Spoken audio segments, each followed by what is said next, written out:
ದೇಶವನ್ನು ಎನ್ನುವ ದಯಾಂತರಾಳದ ನೆನೆದು ಮಾತೃಹೃದಯಿ ಗುರುದೇವರ ಶ್ರೀಚರಣಗಳಿಗೆ ವಂದಿಸಿ ಇಲ್ಲಿ ಪಾಲ್ಗೊಂಡಿರುವ ಆತ್ಮೀಯ ಪೂಜ್ಯರಲ್ಲಿ ಹಾಗೂ ತಮ್ಮೆಲ್ಲರಲ್ಲಿ ಶರಣಾರ್ಥಿಗಳು. ಒಂದು ಪಕ್ಷಿ ಎಲ್ಲೋ ಇದ್ದಂಥ ದೂರದ ಕಡ್ಡಿಗಳನ್ನು ತಂದು ಒಂದು ಗೂಡು ಕಟ್ತಾ ಇತ್ತಂತೆ. ಅಲ್ಲೊಬ್ಬ ಇಂಜಿನಿಯರ್ ಇದ್ದ, ಅದನ್ನು ನೋಡಿದ. ಅವ ಅಂದ್ಕೊಂಡ ದೊಡ್ಡ ದೊಡ್ಡ ಕಟ್ಟಡ ಕಟ್ಟಿಸ್ಬೇಕಾದ್ರೆ ನಾ ಇಷ್ಟು ಹೈರಾಣ ಆಗಿಲ್ಲ, ಏನಿದು ಪಕ್ಷಿ ಇಷ್ಟು ಹೈರಾಣ ಆಗ್ತಿದ್ದಲ್ಲ, ಸುಮ್ಮನೆ ಒಂದು ಸಣ್ಣ ಗೂಡು ಕಟ್ಟಕ್ಕಂತೇಳಿ ಅವ ರೆಡಿಮೇಡ್ ಗೂಡು ತಂದಿಟ್ಟ. ಅಲ್ಲೇ ಪಕ್ಷಿಯ ಮರಿಗಳಿದ್ದು ಅವು ತಾಯಿಗೆ ಹೇಳಿದ್ವು ಅಂತ, ಅಮ್ಮ ಈ ಗೂಡು ಚಲೋ ಆಯಿತು, ನಡಿ ಅಲ್ಲಿ ಹೋಗೋಣ. ಅವಾಗ ತಾಯಿ ಪಕ್ಷಿ ಹೇಳ್ತಂತ, ನೋಡು ಮಗು, ಯಾರೋ ಕಟ್ಟಿದ ಗೂಡಿನಾಗ ನಾವು ವಾಸ ಮಾಡೋಕ್ಕೆ ನಾವು ಮನುಷ್ಯರಲ್ಲ, ಪಕ್ಷಿಗಳದ್ದೀವಿ. ಅವಾಗ ಇಂಜಿನಿಯರ್ ಅಂದ, ಅಲ್ಲೋ ಪಕ್ಷಿ ನೀ ಇರೋದೇ ಈಟಿದ್ದಿ ಚೋಟದ್ದು, ಎಷ್ಟು ಮಾತಾಡ್ತಿ ಏನು, ಅಲ್ಲ ಗೂಡು ಯಾರ್ಯಾಕೆ ಕಟ್ಟಲ್ಲ, ಆರಾಮ್ ಇರೋಕ್ಕೆ ಬರೋಂಗಿಲ್ಲ ನಿನ್ಗಂದ. ಅವಾಗ ಪಕ್ಷಿ ಹೇಳ್ತಿದ್ದೆ, you are a engineer of building but I am the engineer of my life. ನೀನು ಬರೀ ಕಟ್ಟಡವನ್ನು ನಿರ್ಮಾಣ ಮಾಡುವ ಇಂಜಿನಿಯರ್ ಅಷ್ಟೇ ಆಗಿರ್ಬೋದು, ನಾನು ನನ್ನ ಬದುಕನ್ನೇ ನಿರ್ಮಾಣ ಮಾಡಿಕೊಳ್ಳುವ ನನ್ನ ಬದುಕಿನ ರೂವಾರಿ ಅಂತ ಹೇಳ್ತಿದ್ದೆ. ಅಂದ್ರೆ ಒಂದು ಸಣ್ಣ ಪಕ್ಷಿಗೂ ಕೂಡ ಒಂದು ಕನಸಿತ್ತು, ಏನು ಗೂಡು ಕಟ್ಟಬೇಕು ಅನ್ನೋದು. ಹೌದು, ಈಗ ನೀವೆಲ್ಲ ಅದಿರಲ್ಲ, ನೀವು ಪಕ್ಷಿಗಳೇ, ನಿಮಗೂ ಒಂದೊಂದು ಕನಸು ಐತೆ. ಡಾಕ್ಟರ್ ಆಗ್ಬೇಕು, ಇಂಜಿನಿಯರ್ ಆಗ್ಬೇಕು, JEE ಬರಿಬೇಕು, CET ಬರಿಬೇಕು, ನೆಟ್ಟ ಸೆಟ್ಟ ಕ್ಲಿಯರ್ ಮಾಡ್ಬೇಕು. ಹೌದು, ಎಷ್ಟು ಕನಸುಗಳದ. ಮತ್ತು ಆಶ್ಚರ್ಯ ಅಂದ್ರೆ ಪಕ್ಷಿಗೂ ಒಂದು ಕನಸಿತ್ತು, ನಮ್ಮೆಲ್ಲರಿಗೂ ಒಂದು ಕನಸದು. ಪಕ್ಷಿ ಮಾತ್ರ ಯಶಸ್ವಿ ಆಗ್ತದೆ, ನಾವು ಮಾತ್ರ ಫೇಲ್ ಆಗ್ತೀವಲ್ಲ, ಯಾಕೆ? ಸೊ ಪಕ್ಷಿಗೆ ಕನಸೈತಿ ಖರೆ, ಆದ್ರೆ ಆಂತರ್ಯದೊಳಗೆ ಆ ಕನಸು ನನಸಾಗ್ತದೆ ಅನ್ನೋ ಛಲ ಐತದೆ. ನಮಗೆ ಹಂಗಿಲ್ಲ. ನಮ್ಮ ಕನಸುಗಳು ಹೆಂಗಂದ್ರೆ ವೈಬ್ರೇಟ್ ಆಗ್ತಾವೆ. ಡಾಕ್ಟ್ರ್ ಆಗ್ಬೇಕು ಅಂದ್ಕೊಳ್ಳೋದ, ಡಾಕ್ಟ್ರ್ ಆಗ್ಬೇಕಂದ್ರೆ ಸಿಲೆಬಸ್ ಎಲ್ಲ ಕನ್ನಡದಾಗಿರ್ತದೆ, ಇಂಗ್ಲೀಷ್ನಾಗ ಇರ್ತದೆ. ಯಪ್ಪ, ಇಂಗ್ಲೀಷ್ ಯಾರು ಓದ್ತಾರೆ, ಡಾಕ್ಟರ್ ಕ್ಯಾನ್ಸಲ್. ಮತ್ತು ಆರ್ಮಿ ಆಗ್ಬೇಕು ಅನ್ಕೊಂತೀವಿ, ಮುಂಜಾನೆ 10-11 ತನಕ ತುಂಬ ಹೊಚ್ಕೊಂಡು ಮಕ್ಕಳೋದು. ಹೌದಾ? ಆರ್ಮಿ ಆಗ್ಬೇಕಂದ್ರೆ ಬೆಳಗ್ಗೆ ಎದ್ದು ರನ್ನಿಂಗ್ ಎಲ್ಲ ಮಾಡ್ಬೇಕಿಲ್ಲ, ಮತ್ತು ಫಿಸಿಕಲ್ ಎಲ್ಲ ಪಾಸ್ ಆಗ್ಬೇಕಲ್ಲ. ಆರ್ಮಿ ಆಗ್ಬೇಕಂದ್ರೆ ನಶಿಕ್ನಾಗ ಯಾರು ಹೇಳ್ತಾರೆ, ಆಗಂಗಿಲ್ಲ. ನಮ್ಮಂಥವ್ರು ಕಾಣ್ತೀವಿ, ಸಾಂಗ್ ಒಳಗೆ ಕಷ್ಟ ಅಂದ್ಕೊಂಡಿರ್ತೀವಿ. ಮತ್ತು ಆರ್ಮಿ ಡಾಕ್ಟರ್ ಆಗೋದಕ್ಕಿಂತ ಸಾಂಗ್ ಒಳಗೋದು ಕಷ್ಟ ಐತೆ ಅಂತ ನಿಮ್ಗೇನು ಗೊತ್ತಿದೆ. ಹೌದಾ? ಅಂದ್ರೆ ನಾವೇನು ಮಾಡ್ತೀವಿ, ಕನಸುಗಳನ್ನು ಚೇಂಜ್ ಮಾಡ್ಕೊತ ಹೋಗ್ತೀವಿ, ಜಂಪ್ ಹಾಕ್ಕೊಂತ ಹೋಗ್ತೀವಿ. ಯಾಕಂದ್ರೆ ನಮ್ಮೊಳಗೆ ಸ್ಟೇಬಲ್ ಇಲ್ಲ, ನಮ್ಮೊಳಗೆ ಆತ್ಮವಿಶ್ವಾಸ ಇಲ್ಲ, ಆ ಕನಸನ್ನು ನಾನು ನನಸು ಮಾಡ್ಬೋದು ಅಂತ. ಹೌದಾ? ಯಾಕಂದ್ರೆ ಕನಸು ಕಾಣೋದು ಮುಖ್ಯ ಅಲ್ಲ, ಅದನ್ನು ನನಸು ಮಾಡೇ ಮಾಡ್ತೀನಿ ಅನ್ನೋ ಛಲ ನಮಗಿರಬೇಕು. ಒಂದು ಅಡ್ವರ್ಟೈಸ್ಮೆಂಟ್ ಬರ್ತಿತ್ತು ಹಿಂದಿ ಒಳಗೆ, ಸ್ನೇಹಿತರೆಲ್ಲ ಕೂಡಿ ಒಂದು ಜೀಪ್ ತೊಗೊಂಡು ಕಾಡಿನಾಗ ಹೋಗಿದ್ರು. ಕಾಡಿನಾಗ ಅಲ್ಲೊಂದು ಟ್ರ್ಯಾಕ್ ಬರ್ತಿತ್ತು, ರೈಲ್ವೆ ಟ್ರ್ಯಾಕ್ ಮಾಡೋರ್ಗೆ. ಅಲ್ಲೊಂದು ರೈಲ್ವೆ ಡಬ್ಬಿ ಬಿದ್ದಿತ್ತಂತ. ಅಲ್ಲೆಲ್ಲ ಟ್ರಾಫಿಕ್ ಏನು ರೋಡೆಲ್ಲ ಬ್ಲಾಕ್ ಆಗಿಬಿಟ್ಟಿತ್ತು. ಎಲ್ಲರೂ ರಿವರ್ಸ್ ಹೊಂಟಿದ್ರು, ರೋಡ್ ಇಲ್ಲ ಮುಂದೆ ಅಂತೇಳಿ. ಅವಾಗ ಜೀಪ್ ತೊಗೊಂಡೇನು ಸ್ನೇಹಿತರು ಹೋಗಿದ್ರಲ್ಲ, ಅದ್ರಾಗ ಒಬ್ಬ ಸ್ನೇಹಿತ ಹೇಳಿದಂತೆ, ಈ ರೈಲ್ವೆ ಡಬ್ಬಿನ ದಬ್ತೀನಿ, ಅಂದರೆ ಅದನ್ನು ಸೈಡ್ ಹಾಕಿಬಿಡ್ತೀನಿ, ನಾವು ಹೋಗೋಣ. ಅವಾಗೆಲ್ಲ ನಕ್ರಂತೆ. ಅವಾಗ ಕೆಳಗಿಳಿದು ತನ್ನ ಶಕ್ತಿ ಎಷ್ಟೈತಿ ಎಲ್ಲ ಶಕ್ತಿಯನ್ನು ಬಳಸಿ ಆ ರೈಲ್ವೆ ಡಬ್ಬಿ ತಳ್ಳಕತ್ತಿದ್ದ. ಉಳಿಕಿದವರೆಲ್ಲ ಜೀಪ್ನಾಗ ಕುಂತು ನಗಾಕತ್ತಿದ್ರು. ಅವಾಗ ಒಂದು ಮಾತು ಹೇಳ್ತಾನೆ, ಏನು, ಅಗರ್ ಕಿಸಿ ಚೀಜ್ ಕೋ ಆಪ್ ಶಿದ್ದತ್ ಸೆ ಚಾಹೋಗೆ ತೋ ಪೂರಾ ಕಾಯನಾತ್ ಉಸ್ಸೆ ಆಪ್ ಸೆ ಮಿಲಾನೆ ಕೋ ಜೋ ಶಾಜಿಶ್ ಕರ್ತಿ ಹೈ ಅಂತ ಹೇಳ್ತಾನೆ. ಅಂದ್ರೆ ನಿನ್ನೊಳಗೆ ಏನೋ ಒಂದು ಸಾಧಿಸ್ತೀನಿ, ಏನೋ ಮಾಡ್ತೀನಿ ಅನ್ನುವಂಥ ಸಂಕಲ್ಪ ದೃಢವಾಗಿತ್ತು ಅಂದ್ರೆ ಇಡೀ ನಿಸರ್ಗನೇ ನಿನಗೆ ಯಾವುದೋ ರೂಪದಾಗ ಬಂದು ಸಹಾಯ ಮಾಡ್ತಿದ್ದ, ಸಾಥ್ ಕೊಡ್ತಿದ್ದ ಅಂತ ಹೇಳಿದ. ಅವರೆಲ್ಲ ನೋಡಿ ನಕ್ಕು, ನಿಸರ್ಗ ಸಾಥ್ ಕೊಡ್ತದಂದ್ರೆ ಅವ ಮತ್ತು ಅದೇ ಖುಷಿಯಿಂದ ಜೋಶಿಂದ ಅದನ್ನು ತಳ್ಳಕತ್ತ. ಅವ ಏನು ಹೇಳಿದ್ದ, ನಿಸರ್ಗ ನನಗೆ ಸಾಥಿ ಆಗ್ತದೆ ಅಂತ ಹೇಳಿದ. ಅದೇ ಟೈಮಿಗೆ ಒಂದು ಹಾತಿ ಬಂತು. ಹಾತಿ ಅಂದ್ರೆ ಗೊತ್ತಲ್ಲ, ನಿಮ್ಮಂಗೆ ಹಿಡಿದು ಅದು ಹೌದಲ್ಲ, ಹಾತಿ ಬಂತು. ಅದು ಆನೆ ಬಂದು ಏನು ಮಾಡಿತು, ಅವ ತಳ್ಳಕತ್ತಿದ್ನಲ್ಲ, ಅದು ನೋಡ್ತು. ನೋಡಿ ಜಸ್ಟ್ ಸ್ಮೈಲ್, ನಕ್ಕು ಅವನ ಜೊತೆ ಬಂದು ಆ ಕಂಟೈನರ್ ಇತ್ತಲ್ಲ, ಅದು ಏನು ಡಬ್ಬಿ ಇತ್ತಲ್ಲ, ಅದನ್ನು ತಳ್ಳಿ ರೋಡ್ ಕ್ಲಿಯರ್ ಮಾಡಿ ಅದ್ರ ಪಾಡಿಗೆ ಹೋಯ್ತು. ಅವಾಗ ಅವ ಬಂದು ಕುಂತ, ಎಲ್ಲರೂ ಕೂಡ ಮುಂದೆ ಹೋದರು.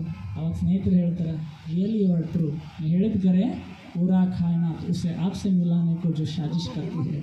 ಅಂದ್ರೆ ಇದು ಯಾಕಂದ್ರೆ ನಾವೇನು ಮಾಡ್ಬೇಕಂದ್ರೆ ಕನಸು ಕಾಣಬೇಕು, ಬಟ್ ಇಂಟರ್ನಲಿ ಸ್ಟ್ರಾಂಗ್ ಇರಬೇಕು. ಡೆಫಿನೆಟ್ ಅದು ಮಾಡ್ತೀನಿ. ನಮ್ಮದು ಹಂಗಲ್ಲ. ಹೌದಲ್ಲ? ಒಬ್ಬ ಕಾಲೇಜಿಗೆ ಹಚ್ಚಿದ್ದು, ನಮ್ಮ ಕಾಲೇಜಿಗೆ ಒಂದು 3 ದಿನ ಇದ್ದ ಕಾಲೇಜಿನಾಗ ಊರಿಗೆ ಹೋದ. ಕಾಲೇಜ್ ಅಲ್ಲ ನಮಗೆ ಊರನ್ನು ಮಂದಿ ಅಂದ್ರೆ, ಯಾಕೆ ಗೊತ್ತಮ್ಮ ಏನಾಗಿತ್ತು, ಕಾಲೇಜ್ ಬರೋಬರಿ ಇಲ್ರಿ ಅಂದ್ರೆ ಮಂದಿ ಅಂದ್ರೆ, ತಮ್ಮ ಡಿಸ್ಟಿಕ್ಕಿಗೆ ಟಾಪ್ ಕಾಲೇಜ್ ಅಂದ್ರೆ ಒಂದು ಡಿಸ್ಟಿಕ್ಕಿಗೆ ಇರ್ಬೇಕು ರೀ, ನಮಗಲ್ಲ ಅಂದ್ರೆ. ಅಲ್ಲೋ ಏನಾಗೈತೆ ಅಂಥದ್ದು ಏನಾಯ್ತು ಕಾಲೇಜಿಗೆ, ಏನು ರೀ ತಿಳಿಲಾರ್ದೆಲ್ಲ ಹೇಳ್ತಾರೆ, ತಮ್ಗೆ ತಿಳಿದಿದ್ದೆ ತಾವು ಹೇಳ್ತಾರೆ ಕಾಲೇಜ್ ಏನು ಹೇಳತ್ತಾರೆ, ಏನಂದ್ರೆ ಸೈನ್ ಟೀಟಾ ಅಂತ, ಕಾಸ್ ಟೀಟಾ ಅಂತ, ಟ್ಯಾನ್ ಟೀಟಾ ಅಂತ. ಹೌದು, ಎಷ್ಟು ಅದಾವೆ? 6 ಸೈನ್, ಕಾಸ್, ಟ್ಯಾನ್, ಕೊಸೆಕ್, ಸೆಕ್, ಕಾಟ್. ಹೌದಲ್ಲ, 6 ಅದಾವೆ. ನಾವು ಸಣ್ಣ ಇದ್ದಾಗ 6 ಇದ್ವು, ಈಗ 6 ಅದಾವ ನಾವು.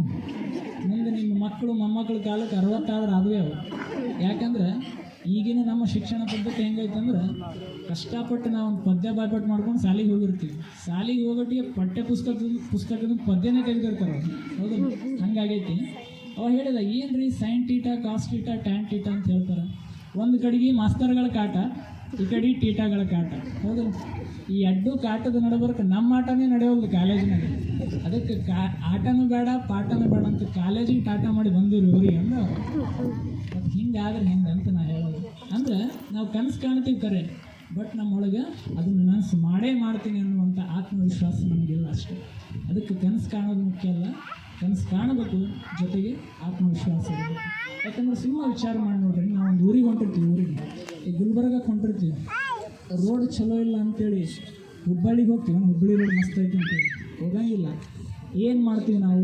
ಅಲ್ಟರ್ನೇಟಿವ್ ದಾರಿ ನೋಡ್ತೀವಿ, ಬೇರೆ ಯಾವ ಚಲೋ ರೋಡ್ ಐತೆ ಅದಕ್ಕೆ ಹೋಗ್ತೀವಿ. ಅಲ್ಲಿ ಕೇವಲ ರೋಡನ್ನಷ್ಟೇ ನಾವು ಬದಲಾವಣೆ ಮಾಡ್ಕೊಂಡ್ವಿ, ಆದ್ರೆ ಊರನ್ನಲ್ಲ. ಹೌದಲ್ಲ? ಹಂಗೆ ನಾವೊಂದು ಕನಸು ಕಂಡೀನಿ ಅಂದ್ರೆ ಅದನ್ನು ನನಸು ಮಾಡೋಕ್ಕೆ ಪ್ರಯತ್ನ ಮಾಡಬೇಕು. ಅಡೆತಡೆಗಳು ಬರ್ತಾವ, ಅವಾಗ ಜಸ್ಟ್ ಟ್ರ್ಯಾಕ್ ಚೇಂಜ್ ಮಾಡ್ಕೋಬೇಕು, ನಮ್ಮ ಕನಸನ್ನು ಚೇಂಜ್ ಮಾಡಬಾರ್ದು ಯಾವತ್ತು. ಒಬ್ಬವ ಸಣ್ಣ ಹುಡುಗ ಸ್ಕೂಲ್ ಗ್ರೌಂಡ್ನಾಗ ಆಟ ಆಡಕತ್ತಿದ್ದ, ಅವ್ನ ಕಾಲಿಗೆ ಒಂದು ಸಣ್ಣ ಮುಳ್ಳು ಚುಚ್ಚುತ್ತೈತಿ, ಸಣ್ಣ ಮುಳ್ಳು. ಅವಾಗ ಜೋರು ಬಾಯಿ ಮಾಡಿ ಅಳ್ಳಾಕತ್ತಂತವ. ಎಷ್ಟು ಜೋರು ಅಳ್ಳಾಕತ್ತಾನಂದ್ರವ ಅವನಿಗೇನೋ ಸರ್ಕಾರಿ ಜಾಲಿ ಮುಳ್ಳ ಚುಚ್ಚೈತಿ ಬಿಡಪ್ಪ ಅನ್ನೋ ರೇಂಜಿಗೆ ಜೋರು ಅಳ್ಳಾಕತ್ಬಿಟ್ಟವ. ಟೀಚರ್ ಒಂದು ಪ್ರೀತಿಯಿಂದ ಆ ಸಣ್ಣ ಮುಳ್ಳು ತೆಗಿತಾರೆ, ತೆಗೆದು ಅವನಿಗೆ ಒಂದು ಮಾತು ಹೇಳ್ತಾರೆ, ಪುಟ್ಟ ನಿನಗೆ ಚುಚ್ಚಿದ್ದು ಸಣ್ಣ ಮುಳ್ಳ, ನಿನಗಾಗಿದ್ದು ಸಣ್ಣ ನೋವು. ಇಷ್ಟು ಸಣ್ಣ ನೋವಿಗೆ ಇಷ್ಟು ಜೋರಾಗಿ ಹೇಳ್ತೀಯಲ್ಲ, ಮುಂದಿನ ದಿನಗಳಲ್ಲಿ ಜೀವನದೊಳಗೆ ನೀನು ದೊಡ್ಡ ದೊಡ್ಡ ಮುಳ್ಳುಗಳು ಚುಚ್ಚುತ್ತಾವೆ, ದೊಡ್ಡ ದೊಡ್ಡ ನೋವುಗಳಾಗ್ತಾವೆ. ಅವಾಗ ನೀ ಹೆಂಗೆ ತಡ್ಕೊತಿಪ್ಪ ಅಂತ ಕೇಳಿದ್ರು. ಸಡನ್ಲಿ ಆ ಮಗು ಅಳೋದು ನಿಲ್ಲಿಸಿತ್ತು. ಮುಂದೆ ದೊಡ್ಡವಾದ್ಮೇಲವ ನಿಜವಾಗ್ಲೂ ಜೀವನದೊಳಗೆ ಸೋಲು, ನೋವು, ಅವಮಾನ, ಕಷ್ಟಗಳು ಅನ್ನುವಂಥ ದೊಡ್ಡ ದೊಡ್ಡ ಮುಳ್ಳುಗಳನ್ನೇ ಚುಚ್ಚಿಕೊಂಡು ಈ ಕನ್ನಡದ ಒಂದು ಸಿನಿಮಾ ಇಂಡಸ್ಟ್ರಿ ಒಳಗೆ ಒಂದು ದೊಡ್ಡ ಅಚೀವ್ಮೆಂಟ್ ಮಾಡ್ತಾರೆ. His name was Duniya Vijay. ಅವ್ರ ಪರ್ಸ್ನಲ್ ಲೈಫ್ ಹೆಂಗೆ ಇರಲಿ, but he was the one of the best actor and hard worker in ಅವ್ರ ಕನ್ನಡ ಇಂಡಸ್ಟ್ರಿ. ಸೊ ಅವರು ನಿಜವಾಗ್ಲೂ ಸೋಲು, ಅವಮಾನಗಳನ್ನು ಅನುಭವಿಸಿ ಒಬ್ಬ ನಟ ನಿರ್ದೇಶಕ ಆಗ್ತಾರೆ. ಅವಾಗ ಒಂದು ಸಿನಿಮಾ ರಿಲೀಸ್ ಟೈಮ್ನಾಗ ಇಂಟರ್ವ್ಯೂ ಒಳಗೆ ಈ ಮಾತು ಹೇಳ್ತಾರೆ. ಹೇಳಿ ಅವ್ರಂತಾರೆ, ಈ ಸಿನಿಮಾವನ್ನು ನಾನು ಟೀಚರಿಗೆ ಅರ್ಪಣೆ ಮಾಡ್ತೀನಿ. ಯಾಕಂದ್ರೆ ಅವತ್ತು ಅವರ ಹೇಳಿದ ಮಾತು ಸತ್ಯ. ಒಂದು ಕನಸು ಕಾಣೋದೈತಲ್ಲ, ಆ ಮಾರ್ಗದೊಳಗೆ ಹೋಗ್ಬೇಕಂದ್ರೆ ಸೋಲು, ನೋವು, ಅವಮಾನ ಎಲ್ಲವೂ ಬರ್ತಾವೆ. ಬಟ್ ಹಂಗಂತ ನಾವು ಅದರಿಂದ ರಿವರ್ಸ್ ಬರಬಾರ್ದು. ನದಿ ಹರಿತೈತಿ, ಕೇಳಿರಲಿಲ್ಲ ಯಾವಾಗ ರಿವರ್ಸ್ ಬರುತ್ತೆ ಅನ್ನೋದಿಲ್ಲ, ಮುಂದೆ ದಾರಿ ಮಾಡ್ಕೊಂಡು ಮತ್ತೆ ಹೋಗ್ತಿರ್ತೈತಿ. ಹಂಗೆ ನದಿ ಹರಿದಂಗೆ ನಾವು ಮುಂದೆ ಹರ್ಕೊಂತ ಹೋಗೋದು, ಆ ಡೆಸ್ಟಿನೇಷನ್ ಮುಟ್ಟಬೇಕು. ಅದಕ್ಕೆ ನಾವೇನು ಮಾಡೋದು? ಕನಸು ಕಾಣಬೇಕು ಖರೆ, ಮತ್ತು ಇಂಟರ್ನಲ್ಲಿ ಸ್ಟ್ರಾಂಗ್ ಇರಬೇಕು, ಅದು ನನಸು ಮಾಡ್ತೀನಿ ಅಂತ. ಮತ್ತು ಇನ್ನೂ ಒಂದು ಸತತವಾಗಿ ಅವಿರತ ಪ್ರಯತ್ನ ಮಾಡಬೇಕು. ಪಕ್ಷಿ ಗೂಡು ಕಟ್ಟಬೇಕಂತ ಕನಸು ಕಂಡದು, ಮತ್ತು ಮನಸ್ಸಿನಾಗ ಏನೈತಿ, ಇದು ಗೂಡು ಕಟ್ತೀನಿ ಅನ್ನೋ ವಿಶ್ವಾಸ ಐತಿ. ಅದಕ್ಕೆ ಮಕ್ಕೊಂಡಾಗ ಕನಸು ಕೂಡ ಗೂಡು ಕಟ್ಟಿದಂಗೆ ಬೀಳ್ತಿರ್ತಾವೆ. ಹೌದಲ್ಲ? ನಮಗೆ ಸಂಡೇ ಐತೇನೆ ಇವತ್ತಂತ ಕನಸು ಬಿದ್ದಿರುತ್ತೆ. ಹೌದಲ್ಲ? ಆ ಪಕ್ಷಿಗೆ ಗೂಡು ಕಟ್ಟಿದಂಗೆ ಕನಸು. ಯಾಕೆ? ಇಂಟರ್ನಲ್ಲಿ ಅದು ಸ್ಟ್ರಾಂಗ್ ಅದ. ಮತ್ತು ಅವಿರತವಾಗಿ ಎಲ್ಲೋ ಬಿದ್ದ ಕಡ್ಡಿಗಳನ್ನು ತಂದು ಗೂಡು ಕಟ್ಟುವಂಥ ಪ್ರಯತ್ನ ಮಾಡ್ತದೆ. ಹಾಗೆ ನಾವು ಕೂಡ ಅವಿರತವಾಗಿ ಶ್ರಮ ಇರಬೇಕು, ಪ್ರಯತ್ನ ಮಾಡಬೇಕು. ಒಂದು ಕನಸು ಕಂಡಿವಿ ಅಂದರೆ ಅದನ್ನು ನನಸು ಮಾಡೋದಕ್ಕೆ ಪ್ರಯತ್ನ ಮಾಡಬೇಕು. ಮತ್ತು ಈಗ ನಾವೆಲ್ಲ ಬರೋದು ನೀವು ನೋಡಿದ್ರಪ್ಪ, ನಾವು ಇಲ್ಲಿಂದ ಬಂದ್ವಿ. ಒಂದು ವೇಳೆ ಕಂಪೌಂಡ್ ಹತ್ತಿ ಬಂದಿದ್ವಿ ಅಂದ್ರೆ ನಗ್ತೀರಿಲ್ಲ? ಹಾಂ, ನಗ್ತೀರಿ. ಹಂಗೆ ನಿಮ್ಮ ಕನಸು ನನಸು ಮಾಡೋದಂದ್ರೆ ಏನು? ಚಲೋ ಓದಿ ಚಂದ ಎಕ್ಸಾಮ್ ಬರೋದ್ರಿಂದ ದಾರಿಗುಂಟ ಬಂದಂಗೆ ಹೆಂಗೆನ ಬರೋದು ಕಂಪೌಂಡ್ ಹತ್ತಿ ಬಂದಂಗೆ ನೀವು. ಹೌದಲ್ಲ? ಅದಕ್ಕೆ ಏನು ಮಾಡ್ಬೇಕಂದ್ರೆ ಒಳ್ಳೆಯ ದಾರಿಯೊಳಗೆ ಪ್ರಯತ್ನ ಮಾಡಬೇಕು ನಾವು. ಈಗ ಆ್ಯಕ್ಚುಲಿ ನೀವು ಚಂದ ಓದಿ ಹಾರ್ಡ್ ವರ್ಕ್ ಮಾಡಿ ಎಕ್ಸಾಮ್ ಬರ್ರಿ, ಚಂದ ಬರ್ರಿ ಅಂತ ಹೇಳೋ ರೈಟ್ಸ್ ಕೂಡ ನಮಗಿಲ್ಲ. ಯಾಕಿಲ್ಲ ಅಂದರೆ, ನಾನು ಮತ್ತು ನಿಮ್ಮ ಸಣ್ಣ ಅಜ್ಜರದಾರಲ್ಲ, ಇಬ್ಬರು ಕೂಡ ಒಂದು ಎಕ್ಸಾಮ್ ಬರೆದಿದ್ದೀವಿ. ಎಕ್ಸಾಮ್ ಯಾವುದಂತ ಹೇಳೋಂಗಿಲ್ಲ, ಹೇಳಿದ್ರೆ ನೀವು ಇದನ್ನು ಬಿಟ್ಟು ಅದನ್ನೇ ಬರೀತೀವಿ. ಹಂಗಿರ್ತದೆ ಎಕ್ಸಾಮ್. ಇಬ್ಬರು ಕೂಡ ಒಂದು ಎಕ್ಸಾಮ್ಗೆ ಹೋಗಿದ್ವಿ, ಎಕ್ಸಾಮ್ ಕಟ್ಟಿದ್ವಿ. ನನಗೆ ಭಾಳ ಖುಷಿ ಆಯ್ತು ಎಕ್ಸಾಮ್ ಹಾಲ್ನಾಗ. ಯಾಕೆ? ಮುಂದೆ ನಿಮ್ಮ ಸಣ್ಣ ಅಪ್ಪರು ಹಿಂದೆ ನಾ ಇದ್ದೆ. ನನಗೇನಿಗೆ ಭರವಸೆ ಅಂದ್ರೆ ಗ್ಯಾರಂಟಿ ನೋಡಿ ಬರೀಬೋದು ನಾನು. ಹೌದು? ಮತ್ತು ನೀವು ಸ್ನೇಹಿತರದಿರಿ, ಎಕ್ಸಾಮ್ ಹಾಲ್ನಾಗ ದುಶ್ಮನ್ಗಳಾಗ್ತೀರಿ. ನಾವು ಹಂಗಲ್ಲ. ಎಕ್ಸಾಮ್ ಹಾಲ್ನಾಗ ಕುಂತೀವಿ, ಪೂಜಾರಿಗೆ ಕೇಳಿದೆ, ಗುರುಗಳೇ ಪೇಪರ್ ಯಾವುದಾಯ್ತು? ಅವ್ರು ನನ್ನ ಸ್ನೇಹಿತರು. ಅವ್ರು ಅಂದರು, ತಡಿ ನಾ ಪೇಪರ್ ಕೊಟ್ಟಿಲ್ಲ, ಕೊಟ್ಟು ಮಾಡಿ ನೋಡಿ ಹೇಳ್ತೀನಿ. ಪೇಪರ್ ಕೊಟ್ಟರು, ನೋಡಿದ್ವಿ, ತೋರಿಸ್ಲಿಲ್ಲ ಅಂದ್ರೆ ಜಗಳ ಆಗ್ತದೆ ಮೊದಲೇ ಹೇಳಿದ್ದೆ. ಪೂಜಾರು ತೋರಿಸಿದ್ರು, ನಾ ಬರದೆ. ಒಂದು ತಾಸ್ನಾಗ ನೋಡ್ತೀನಿ ಬರೆದು ಕುಂತಾರ ಅವರು. ನನಗೆ ಇಷ್ಟು ಟೆನ್ಷನ್ ಆಯಿತು, ನನ್ನ ಒಂದು ಪೇಪರ್ ಅವ್ರಿಗೆ ಕೊಟ್ಟೆ, ಬರೀರಿ ಅಂದೆ. ಎದಕ್ಕಂದ್ರೆ ಅವರು ಎದಕ್ಕೆ ಮತ್ತು ನೀವು ಬರೀರಲ್ಲ ಬರೀರಿ ಅಂದೆ, ತೋರಿಸ್ಲತ್ತೀನಿ ನೋಡಿ ಬರೀರಿ ಅಂದರು.